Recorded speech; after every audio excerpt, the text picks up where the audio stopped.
ہم طالب علموں کے لیے بھی بڑا عظیم سبق ہے کہ اگر ہم طالب علم ہمیں کچھ اللہ نے استعداد دے دی ہے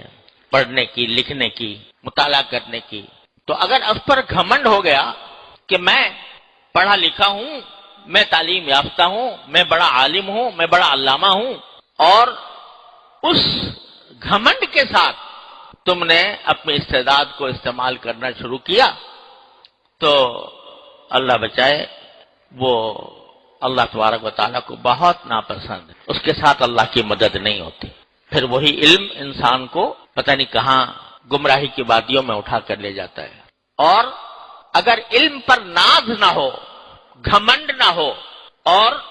یہ استعزار دل میں ہو کہ جو کچھ ہے اللہ جل جلالہ کی عطا ہے،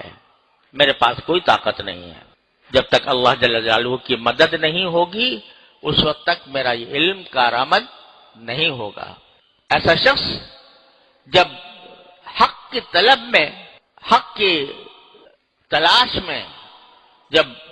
نکلتا ہے تو اس کو اپنے علم پر گھمنڈ نہیں ہوتا، اس کو رجوع اللہ کی توفیق ہوتی ہے، اس کو یہ توفیق ہوتی ہے کہ اللہ یہ مسئلہ میرے سامنے آ گیا ہے، اے اللہ آپ ہی اپنے رحمت سے مجھے حق کی ہدایت عطا فرمائیے، ارنا الحق حقا وارزقنا اتباعہ وارنا الباطل باطلا وارزقنا اجتنابہ۔ حضرت علامہ ابن تیمیہ رحمۃ اللہ علیہ بڑے درجے کے بڑے علماء میں سے تھے، ان کے علم کا کوئی انکار نہیں کر سکتا، اختلاف ان سے کیا جا سکتا ہے، لیکن ان کے علم میں کسی کو کوئی کلام نہیں۔ حضرت شاہ صاحب کی بارے میں نے اپنے والد ماجد رحمۃ اللہ علیہ سنا، حضرت علامہ انور شاہ صاحب کشمیر رحمۃ اللہ علیہ سے، کہ اتنا اونچا مقام ہے ان کا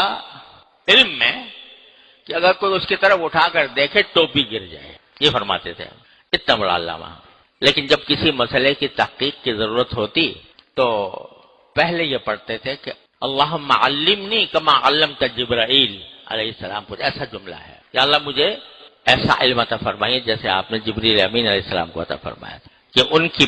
ذریعے وحی نازل ہوتی تھی تو آپ ان کے ذریعے میرے دل پر ایسی بات نازل فرما دیں جو آپ کی رضا کے مطابق۔ تو جس کو گھمنڈ ہوتا ہے وہ اس کو رجوع اللہ کی بھی توفیق نہیں ہوتی، وہ تو اپنے علم پر ناز کر کے وہ چلتا ہے کہ مجھے سب آتا ہے اور سب میں نکال کے لے جاؤں گا، لیکن جس کو رجوع اللہ کی توفیق ہوتی ہے تو وہ ہوتا ہے سلطانا نصیرا، کہ وہ قوت ایسی ہے جس کے ساتھ اللہ جل جلالہ کی مدد ہے۔ تو عجیب دعا ہے، یا رب ادخلنی مدخل صدق واخرجنی مخرج صدق واجعل لی من لدنک سلطانا نصیرا۔